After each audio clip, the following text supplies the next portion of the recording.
Well, here we are again at this time of week talking about this stuff. Again. Welcome to the ultimate true crimes and unsolved killings and a slew of other criminal charges that are unsolved. Iceberg Explained. Ultimate Edition. I've honestly lost track of what level we're on. Hold up, let me count. 1, 2, 3, 4, 5, 6, 7, 8. We're on level 8. Now this one's going to be a little bit special because it's going to be short, which is a first for these videos because they're never short. Basically, I need to play catch up, so this one is going to have half of level 8, and the next episode will have the other half of level 8. So without further ado, let's just get into this shit. Also, as an addendum, before we buckle our fuckles and dive right in, if you're new here and you'd like, to understand everything, episode 1 of this series is right up there. There's like 6+ hours of content. Just pure true crime content. More than anyone could ever ask for. So if that's what you're into, I've got a metric fuck ton. Go ahead and click the link up above. Alright, that's enough of me being a self-shilling whore. Let's actually get into the video. Buckle your fuckles, everybody. Denver Strangler. Starting this video off with not only strange French prostitution groups, but extreme amounts of rage, as this is the longest explained entry on the iceberg and also the file that my computer simply will not fucking save. So, let's get this shit. The Denver Strangler was an unidentified serial killer operating in, you're never gonna guess it, Denver, Colorado. From 1894 to 1903, so we're really whipping out the dinosaur bullshit, the old school not cool, the fucking glizzy destroyer from centuries before her. He was responsible for killing 3 prostitutes in the span of 10 weeks in 1894, although many suspects were arrested, nobody was convicted. This is 1894, do you expect the cops to be somehow less inept than they are now? Of course not. The Strangler is also supposedly responsible for the 1898 murder of clairvoyant Julia Vaught, sparing us from a future in which the boys is a real thing, and in 1903 murder of Mabel Brown, but this remains only speculation. The murders themselves consist of Lainer Tapper, a French prostitute with the reputation of being unchaste. Wow, who would have ever guessed that a prostitute would be unchaste? That's stupid as shit. Tapper previously lived in Fulda, Minnesota and Heron Lake, but moved to Denver as a mistress of one Mr. Richard Damati. Both were part of a French secret order called the Macrios, or the Las Cavias d'Amour, which Tapper played the role of sex servant. Yeah, weird. On September 3rd, 1894, she was found choked to death on her bed in a Market Street residence. Most of these people would be found in their beds, choked to death in a Market Street residence. Mary Contessoy was also a French prostitute with ties to the Macrios, living with her lover Tony Sanders, and on the day of her murder, Sanders had fallen asleep while reading a newspaper. And the following day, she was fucking found dead, choked to death in her room. Surprise, surprise. Now there's a little bit of a love triangle going on here, because 2 of the men who worked in her household, Antonio San Pietro and Emile Taemans, both wanted a piece of that ass, and then when she died, the cops were like, hey, what about the jealousy? But that wound up not being the case. Up next, we've got Kiku Oyama, a 24-year-old Japanese immigrant. Oyama first came to USA through Chicago at the time of the World's Columbian Exposition. My junior year AP US History's teacher's favorite subject. We had a unit on that. God, he loved that. Anyway, nostalgia aside, there she got acquainted with Imi Oyama, a cook bearing the same last name as her, hopefully through marriage and not by relation, and allegedly started a relationship with him, but both came to Denver in 1893. And a few days prior to her murder, police had raided the local prostitution businesses and arrested several of her associates. Oyama, with the help of a French saloon keeper, secured their release, but the saloon keeper later demanded a monetary sum as a reward for his efforts, which angered Oyama, who quarreled with him about it, and later one of the released women said that Kiku made too much talk about the saloon keeper. Uh-oh. On the evening of November 13th, a little over a year after showing up in Denver, Kiku Oyama was last seen alive. After a short talk with her friends, she returned to her house, drew the curtains, and was assumed to have fallen asleep. Oh, she fell asleep all right, fell into the eternal sleep from which you never wake up from. And her lover Emi had gone out for a walk. Upon his return, he found her lying on the bed with a towel around her neck. She was still alive and gasping for air, though, and despite Emi quickly pulling off the towel, Kiku was on the verge of death. In a panic, Emu ran across the street and called Hana, another Japanese woman, for help. Their behavior attracted the attention of a cop, Officer Carberry, who entered the room with them. However, by the time they returned, Kiku had died. Surprise, surprise. There was, of course, signs of a heavy struggle taking place, with heavy blood on the sheets, heavy evidence everywhere, a second towel dampened upon the washstand, and the killer had, of course, stolen everything from the room's drawers.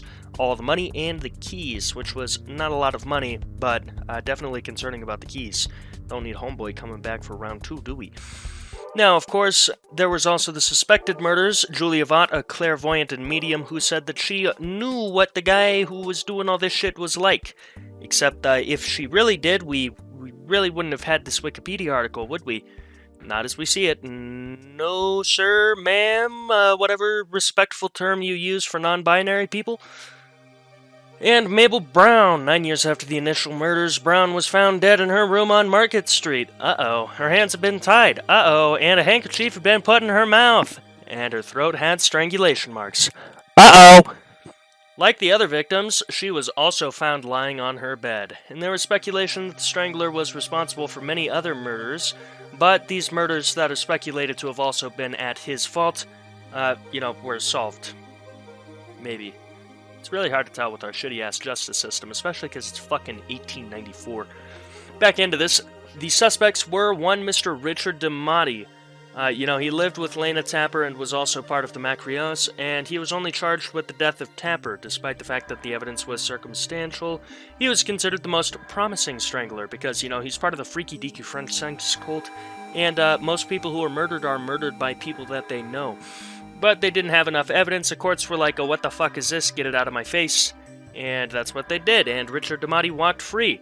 And after he did, he was like, yeah, I've had it. I've had enough with my sex French prostitution cult. I'm going to Brazil. And he got sent to Brazil. Frank Rock, a married Canadian roustabout who lived in a small house near Market Street. Rock was arrested by authorities when it was discovered he matched a description of a man running away from the Oyama crime scene shortly after the murder. It was also discovered that he had associated with the Macrios in the past. However, police quickly realized that even if he knew something about the murders, Rock most certainly wasn't the killer, and after a few days, he was released after authorities failed to obtain literally anything from him. H. Meller, on November 18th, 1894, an Italian man known only as H. Meller or Moeller, because we couldn't have bothered to get his actual name, I guess, entered the house of Mère Vendres, and after a quarrel began strangling the woman. He squeezed her so hard that Vendres was unable to make a sound, but using her strength, she managed to free herself and scream for help. And when an officer arrived, Meller was about to cut her throat with a razor. Despite this event, Police Chief Armstrong was like, "Nah, boss, you know that guy that just tried to fucking strangle somebody? That's not our guy, that's not our boy, nah." And instead, they just considered him a man with an ill temper. Brilliant move, I know. Now, up next, we have Victor Moncria and Alphonse Lamar. These are the most interesting of the two, because Victor Moncria was accused by Alphonse Lamar, who stumbled into a bar drunk, started talking mad shit, and then when Victor was arrested, because Alphonse was like, yeah, so this guy will fucking kill people, and he'll take their shit, and he'll strangle them, and he comes and talks to me about it when he's drunk. Well, Victor was arrested, and he got questioned about it, and he's like, yo, what? Alphonse is the one doing all this shit. The fuck you mean? And, of course, neither of them were ever arrested. So the case remains unsolved to this day, and it always will unless one of you people invents a time machine, which what the fuck would be the point in that, because inventing a time machine paradoxically makes anything that you do in the past completely worthless. Kotakethana Murders. The Kotakethana Murders refers to a series of 15 mysterious murders of women, including 3 double murders, starting from 2008 in and around Kahawati, Kotakethana, Dambulawa, Warapitya, and Opawate. I hope I said that right. I probably didn't. I'm so sorry. I shouldn't have been born a mayonnaise monkey. In the Ranthpura district of Sri Lanka, the latest murder was reported on the 28th of September 2015 in Opawate, Kotakethana, where a Tamil tea plantation worker woman was brutally hacked to death. The youngest victim was 19 years old and the eldest was 85. When 35-year-old male suspect was arrested on 11th of December 2015, and his DNA matched with 6 murders. The murders are as follows. The first case is a 56-year-old Silaya Marimama, a resident of Opawata in Kotakethana, who was murdered. She was reported to be mentally unsound and was raped before being strangled to death. Oh, Jesus fuck. 1 suspect was arrested and he is held in the remand prison as of now, but the case is postponed, seeking Attorney General's advice till 2/11/2015, which is how you know this Wikipedia article hasn't been updated in a while, because it's almost 2022. Yeah, choke on that. It's almost 22. Yeah. Okay, a 52-year-old female in Kotakethana, Kawada was murdered. 4 suspects were arrested, and later, following the Attorney General's advice, the suspects were released on the June 7th of 2011 because of a lack of evidence. A 48-year-old woman was murdered in the same exact spot as everyone else, and 1 suspect was arrested and currently being held in the remand prison as of 02/11/2015, almost 7 years ago now. An 80-year-old female called Hinamaka, a resident of Dimbuwila, Kaharawada, Jesus, I'm stuttering so bad here, was murdered. A suspect confessed to the murder of Hinamika and the 2 previous murders. 1 suspect was arrested, and the case is due to be heard again 7 years ago. A 66-year-old woman, a 85-year-old woman, a 56-year-old woman, a 69-year-old woman were all also murdered in the same exact spots. The cases regarding these are to be heard again soon, but suspects aren't named or anything, so maybe laws are different in Sri Lanka. I suppose it would be. Then there is, of course, a double murder that took place in Pensalapara, Kotakethana, Kawada. A 19-year-old woman called Kanvidya and her mother, 52-year-old female called Nayana, were murdered, and around 400 police and STF personnel were deployed after the incident, and protests broke out by angry people, because why the fuck are these people keep getting murdered? 4 suspects, including 1 female suspect, were arrested. However, 1 suspect was later released on bail, after which he went missing, because what the fuck are you gonna do? Find him? Another suspect has been acquitted by the general attorney, and the case is ongoing in the Colombo High Court. Yet another double murder took place in Warapitya, Pansalapara, Kohwara, and this is, of course, a 61-year-old woman named Dayawati and a 53-year-old woman named... I'm not even going to try to say that. I'm so sorry, guys.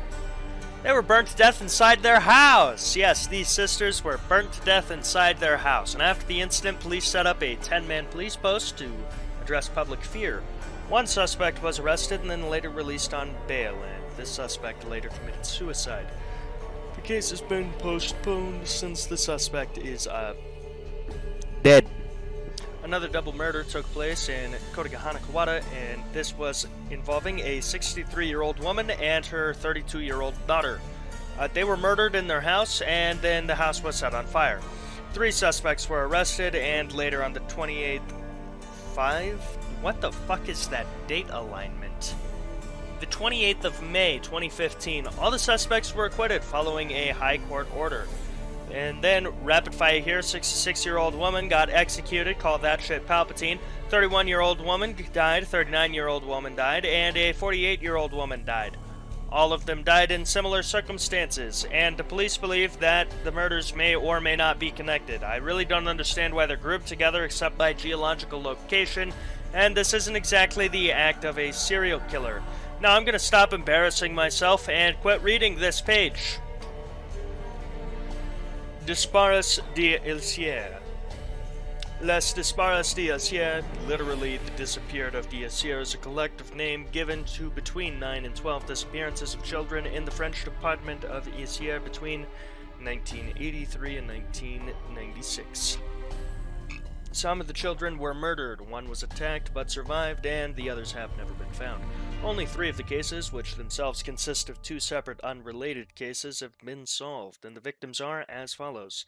Philippe Pignot, age 13, disappeared 25th of May in 1980. Ludoc Javnier, age 6, disappeared the 17th of March, never found. Gregory Dubril, age 7, disappeared the 9th of July in Grenoble, found alive the next day with head injuries in a landfill site. Isn't that cool? Bones of an unidentified child who had been dead for at least several months and possibly 7 years. Found May 23rd of May in 1985 in the Vicours cave system, forever unidentified. Anissa Ouadi, age 5, disappeared the 25th of June in 1985 in Grenoble, found strangled and drowned in the Beauvoir Dam 13 days later. Shazred Benedio, age 10, disappeared the 8th of July 1987 in the Bourgian Jallieu, never found. Nathalie Boyer, age 15, disappeared the 2nd of August in Villefontaine, found murdered in Saint-Quentin-Faluvière. Fabrice Lados, Jesus Christ, that one was hard.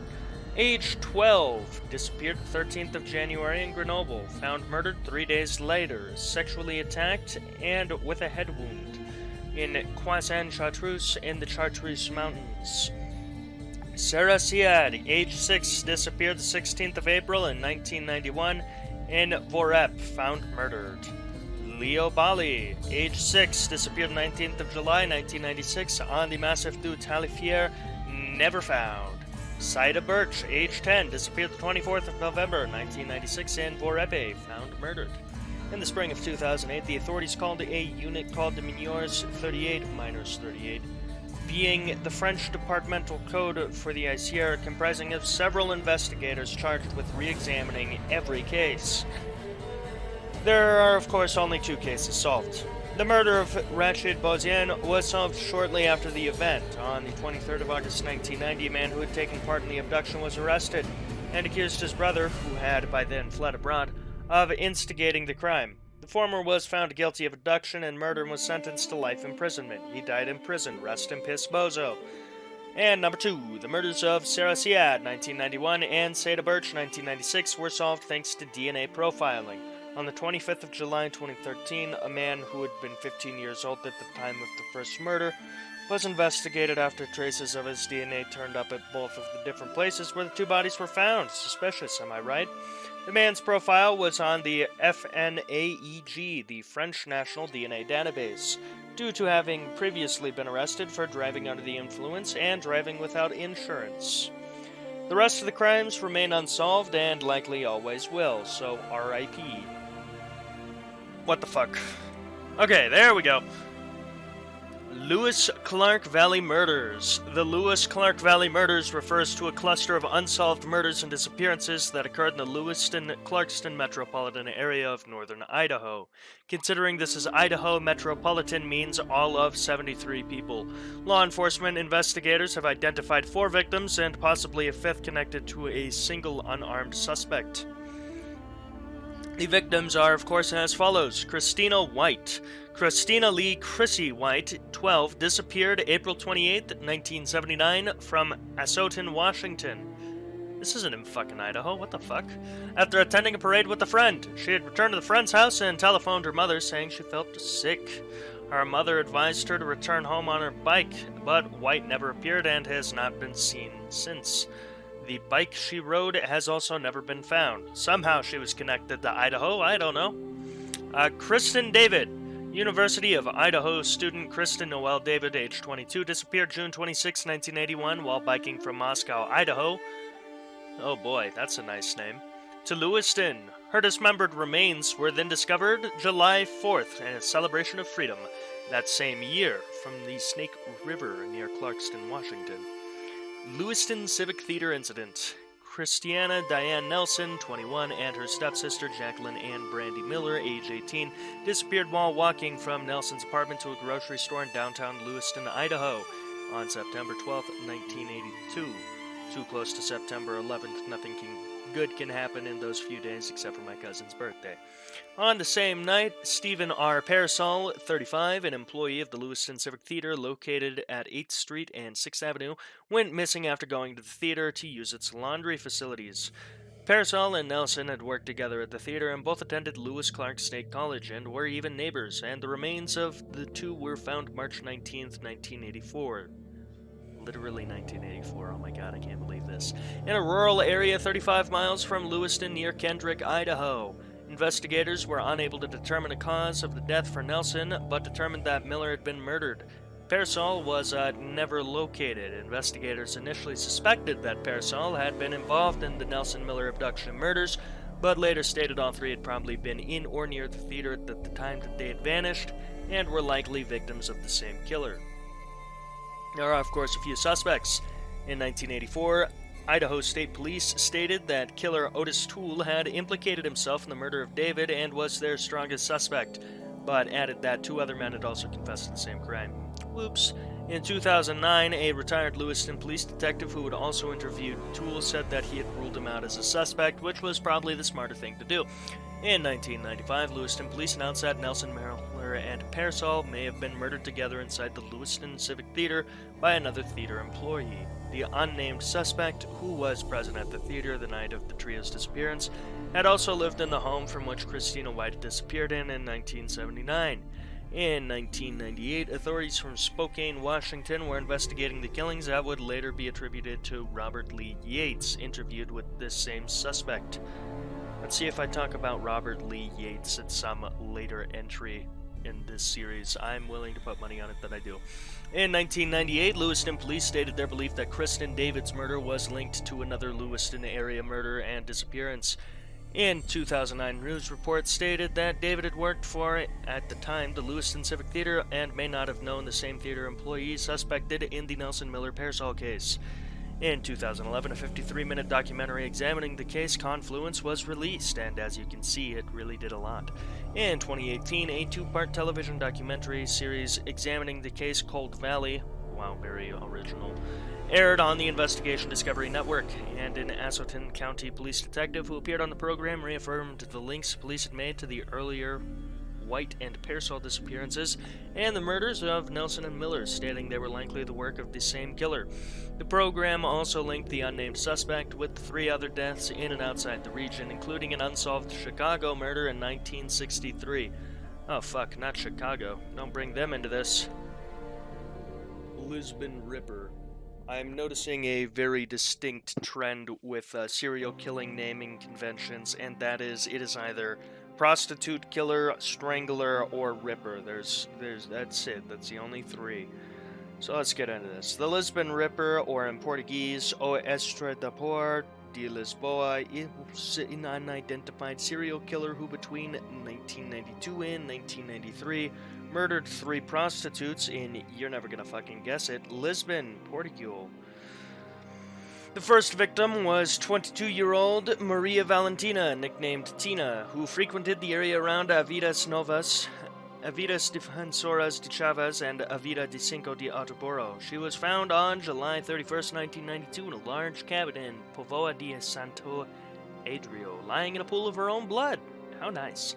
She had been strangled, disemboweled, and some of her internal organs had been removed. Gotta get that kidneys, you know, being a serial killer doesn't pay the bills, but organ theft does. The second victim, 24-year-old Maria Fernanda, was found on January 27, 1993, in another large cabin in Entrecampos by railway construction workers who were working on a nearby railway bridge. She was also disemboweled. Also, some of her internal organs were removed. And the third and last victim was 27-year-old Maria Joao, a resident of the Santo Antonio dos Cavalheiros ghetto who lived alone. She was found March 15, 1993, near the location of the first victim, whom she was a friend with, and like the previous victims, she was disemboweled, but this time almost all of her organs were removed. All the victims were young brunettes named Maria, allegedly prostitutes and drug addicts, were disemboweled with, a sharp object that is a knife and possibly a scalpel. So the serial killer definitely has a type. Bad time to be named Maria. Now, when the Prevention Service of Homicide Department received a call about the first murder, the members of the judicial police who had arrived at the scene were shocked at the brutality of Maria Valentina's murder. The corpse was then given to the expert medical examiner Jose Zambriero, who claimed to have never seen such a thing in 40,000 autopsies and 30 years of experience. Spooky. In the subsequent investigation, it was revealed that the victim was either a prostitute or a drug addict. Wow, how surprising. Known from childhood as Tina, throughout 1992, numerous telephone calls and anonymous letters were received about the murder. Each was investigated, but all lacked solid evidence. On January 27th of the following year, the Ripper attacked again, killing Maria Fernanda, whose body was found by railway workers. I've already covered this. And it was revealed that, like the first victim, Fernanda was a prostitute. Surprising, I know. The judicial police opened the case again on January 3rd, 1993, after Maria Fernanda's death, investigating both her and Valentina's pasts. 6 men worked 24 hours a day on the same case, and sometimes even with the support of the Drug Trafficking Department, which seconded employees from its nighttime surveillance brigade. There were clues between Lisbon and Cascais about several people relating to their past, but everything was informal, without enough evidence to arrest or even question anyone, lamented the coordinator João de Souza. The PJ knew that the serial killer or serial killers would murder again soon, but lacked any clues to charge anyone. On March 15th, the PJ feared came true. It happened again. The Ripper attacked and killed his third victim, Maria Joao. She had been mutilated in the same way as Fernanda and Valentina, but this time all of her organs were snatched. Money! Now, of course, there was no evidence at the crime scenes. No blood except the victims, and hair, fingerprints, footprints, and glove materials were all, not there. The police had some suspects, but there was never any evidence against them, and the Ripper's profile, according to coroner Jose Sombrero, through examining his crimes, determined that the Ripper was probably a solitary man, virgin with rage, if you will, unrelated to his victims, and most likely above suspicion. His crimes could be considered perfect, as there was no clues to any potential culprit. The Ripper probably knocked his victims unconscious with strong blows to the head, something he had most likely practiced, then plucked out the heart, liver, and lungs, lingering around these bodies but leaving no trace. He kept his victims' faces intact, never clearing away the blood. Oh, yikes. 3 crimes were committed at night, probably near dawn, which explains the absence of witnesses. Now, I could go through all the suspects lists here, but we both know that this is unsolved, so I won't. There are other crimes, which is that 2 other alleged prostitutes were found out in the same region between 1993 and 1997. There were also 4 similar murders in the Netherlands, the Czech Republic, Denmark, and Belgium, and this led authorities to believe that the Ripper could be a long-haul truck driver. But as none of the other potential murders were solved, this remains speculation.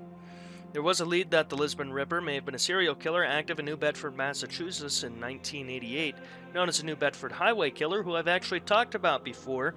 And in March 1993, 2 agents from the FBI arrived in Lisbon after the 3rd murder. They brought photos and reports of similar crimes committed in 1998 New Bedford, and this is where a large Portuguese community, according to the FBI theory. And the killer was a member of this large Portuguese community in New Bedford, who had left the city and traveled back to Portugal, where he returned to work. A few days later, the PJ arrested the suspect, but he was soon released for lack of evidence. However, the bodies of the victims in Portugal were horribly mutilated, similar to those not in New Bedford. Yes, that's right. The ones in New Bedford weren't mutilated at all. And since 2 agents eventually returned to the USA, no connection could be made, and the identity of that killer also remains unknown. Hamburg Rubble murderer. Well, we're closing this video off strong.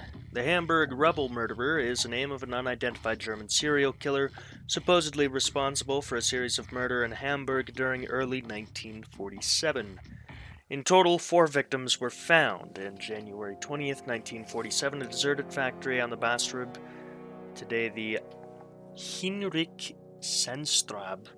The body of a young woman, about 18 to 20 years old, was found by playing children. A millimeter-wide trace of drying on the neck of the deceased had indicated that she had been strangled with a string. On January 25, 1947, at Lappenstbergallee in Eimsbüttel, at the top of house number 2, the body of an unclothed man aged between 65 and 70 was found by scrap collectors. Forensic scientists suspected that the time of death was between January 23rd and 25th. February 1st, 1947, an elevator shaft of a bombed-out house of a former mattress balcony on Billetras near Bilkenal, the strangled body of a 6-year-old naked girl was found. That one's horrifying. In February 12, 1947, in Ankelmantras, Hammerbrook, the final victim's body was located, a woman about 30 to 35 years old, naked and also strangled. The identities of the victims were never discovered. All the victims were robbed, unclothed, and strangled. And another commonality is that the murdered were generally kept in good condition. Some circumstances indicated that greed could have been the motive. Despite the bodies being found at intervals of about 7 days, the locality was never the same and there were no signs of a fight present. Investigators did, however, detect grinding marks pointed out on some rubble stones. The perpetrator has never been captured. The police investigation was led by the Chief Commissioner Ingwersen. The Hamburg police warned the population to be wary of strangers approaching them in homeless shelters and waiting rooms, and that driving with a personal driver was dangerous. None of the victims were reported missing, including that of the little girl. It was just assumed that the murdered persons were transients who had stopped over in Hamburg. For clues that could lead to the capture of the offender, a reward of 5,000 Reichsmark and 1,000 cigarettes was offered, and after some time the reward was raised to nearly 10,000 Reichsmark. The police advised the public to go on the road center and not in the underground, and around 50,000 posters of the offender were plastered in all 4 occupation territories. Even after requests to the professional associations of dentists for one of the victims' dentures, no clues were discovered. Registry offices were requested to issue death certificates. One theory sought that the perpetrator motive of being a hereditary stalker who had murdered a complete family to gain possession of the heritage was bandied about, and a total of 1,000 people were interviewed according to police reports. At dispensaries, ration stamps were used by people who had not picked up their card lately, and the searches took place in station waiting rooms, restaurants, and bunkers, which served as an asylum for the bombed people. Inspector Hans Luhr, head of the Killing Offenses Inspectorate, and one of the most renowned experts in this field at the time, assumed that the perpetrator was a single individual. He also believed that the victims were 4 family members, that the culprit was the 5th link in the chain. A landlady testified that the male victim could have been her tenant, but this lead was disproven when the missing man later contacted her, and that missing man was the tenant, not the dead guy. The case of the Hamburg Rubble murderer had certain parallels to the serial killer of Rudolf Piel, who killed out of greed and sexual motives, taking at least 10 women's lives. Piel was brought to the scene near Berliner Tor, however his alibi was credible enough to understand that this case was not connected to him, and even a connection to a series of murders and law drivers which occurred at the same time in Hamburg could not be established. In the statistics from 1946 to 1964, 268 out of a total 320 murder cases were investigated by the Hamburg police, but in the case of the Rubble murderer was not among them. The investigation files are still available in the Hamburg State Archives, though. Well, lads, lasses, and lambs, that does it for this fine Friday night, or whatever time you watch this. Because, fun fact, this video, despite the fact that it'll be uploaded on a Friday evening, will exist until YouTube does not, which means you could watch it on any day. Crazy thought, huh? Hi people, 10 years into the future. How you doing? Anyways, if you made it this far and you're new here, I'd like to ask you to subscribe. It's completely free and it helps me pursue my dreams. And even if you won't subscribe or if you're not new here, thank you for making it this far. It genuinely means the world to me that I can make these videos and have an audience, and I really do appreciate it every day. So I will see you on Monday with the other half of this episode, and until then, Memento Mori.